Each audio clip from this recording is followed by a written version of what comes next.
Basavana Bagewadi police ಠಾಣೆ ವತಿಯಿಂದ ರಸ್ತೆ ಸುರಕ್ಷತಾ ಜಾಗೃತಿ ಸಪ್ತಾಹ ಅಭಿಯಾನದ ಬೈಕ್ ರ್ಯಾಲಿ ಕಾರ್ಯಕ್ರಮ ನಡೆಯಿತು.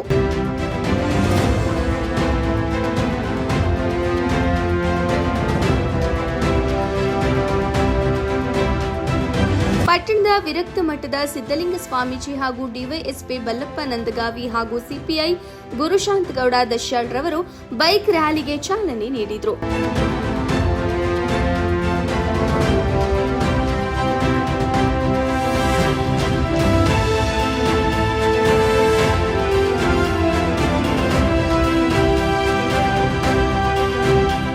ರಸ್ತೆ ಸುರಕ್ಷಿತ ಜಾಗೃತ ಜಾಥಾ ಮೋಟಾರ್ ಸೈಕಲ್ ಮೂಲಕ ಕಡ್ಡಾಯವಾಗಿ ಹೆಲ್ಮೆಟ್ ಧರಿಸಿಕೊಂಡು ಪಟ್ಟಣದ ಅಂಬೇಡ್ಕರ್ ಸರ್ಕಲ್ನಿಂದ ಜಾಥಾ ಪ್ರಾರಂಭವಾಗಿ ಗಣಪತಿ ಚೌಕ, ಬಸವೇಶ್ವರ ಸರ್ಕಲ್, ಬಸ್ ಸ್ಟ್ಯಾಂಡ್, ಮರಡಿ ಬಸವೇಶ್ವರ ಸರ್ಕಲ್, ಚೆನ್ನಮ್ಮ ಸರ್ಕಲ್, ಅರಳಿಕಟ್ಟೆ, ವಿಜಯಪುರ ರಸ್ತೆ, ಪಂಚಾಯಿತಿ ಕಾರ್ಯಾಲಯದ ಮುಂದೆ ಸಾಗಿ ಮರಡಿ ಬಸವೇಶ್ವರ ಸರ್ಕಲ್ ವರೆಗೆ ನಡೆಯಿತು.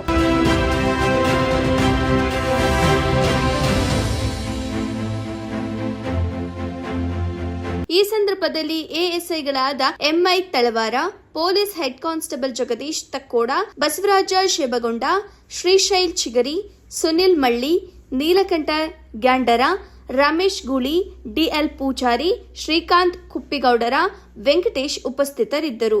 ವರದಿ ಗಂಗಾಧರ ಆರ್ಯರ್, ಬಸವನ ಬಾಗೇವಾಡಿ. ಹಾಸ್ಪಿಟಲ್ ಅಲ್ಲಿ ಮಾರ್ಚರಿ ರೂಮ್ ಅಲ್ಲಿ ನೋಡಕ ಎಲ್ಲಾ ಫ್ಯಾಮಿಲಿ ಕೂತ್ಕೊಂಡು ಅಳುವುದೆಲ್ಲ ನೋಡ್ತಾ ಇದ್ರು. ನಮ್ಮಲ್ಲೇ ಹಲವಾರು ಸ್ಪೀಡ್ ಹೊಡೋದ್ನ ಒಂದೆರಡು ಹುಡುಗರು ಸ್ಪಾಟ್ ಇದು ಪೂರ್ತಿ ಸುಮ್ಮನೆ ಅನಾವಶ್ಯಕವೆಲ್ಲ ಸ್ಪೀಡ್ ಇವೆಲ್ಲ ಕಾರಣದಿಂದ ನಾವೆಲ್ಲ ಸೇರ್ಕೊಂಡು ಇವತ್ತೊಂದು ಬೈಕ್ ರ್ಯಾಲಿ ಮಾಡೋದ್ರ ಮೂಲಕ ಎಲ್ಲರಿಗೆ ಒಂದು ಸಂದೇಶ ನೀಡಬೇಕು. ಏನಂತ ರಸ್ತೆಯ ಸಂಚಾರ ನಿಯಮಗಳನ್ನ ಪಾಲನೆ ಮಾಡಬೇಕು.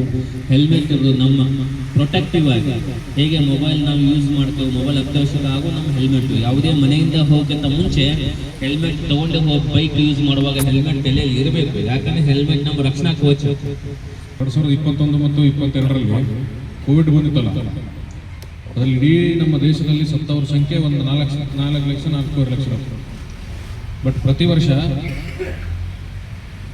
ರೋಡ್ ಆಕ್ಸಿಡೆಂಟಲ್ಲಿ ಸಾಯ್ತಾ ಇರೋರು 1,60,000, 1,50,000.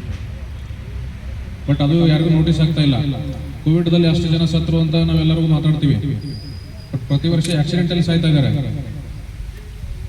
ಅದರಲ್ಲೂ ಆಕ್ಸಿಡೆಂಟ್ ಮೇಜರ್ಲಿ ಇದರ ಸಲುವಾಗಿ ಸಾಯ್ತಾ ಇದ್ದಾರೆ.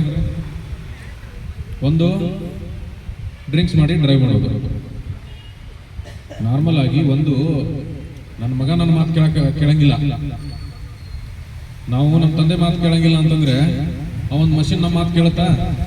ಮತ್ತು ಹಂಗಿದ್ದಾಗ ಕುಡಿದು ಅನ್ಕಂಟ್ರೋಲ್ ಇದ್ದರೆ ನಮ್ಮ ಮಾತು ಎಲ್ಲಿ ಕೇಳ್ತಕ್ಕದು? ಆಮೇಲೆ ಈ ಗಾಡಿಗಳು ಹೊಡೆಯೋರೆಲ್ಲ ಎಲ್ಲರೂ ಯೂಶುವಲಿ ಯಾರು ಮನೆ ಯಾರೋ ಕೆಲಸ ಮಾಡೋರೆ, ಮನೆಗೆ ಒಂದೇನೋ ಒಂದು ಆಸರೆ ಆಗಿರೋರೆ, ಅಂದ್ರೆ ಏನಾದ್ರು ತಂದು ಮನೆಗೆ ದುಡ್ದು ತಂದು ಹಾಕೋರೇನೆ, ಉಳಿದವ್ರು ಯಾರು ಮಾಡಲ್ಲ.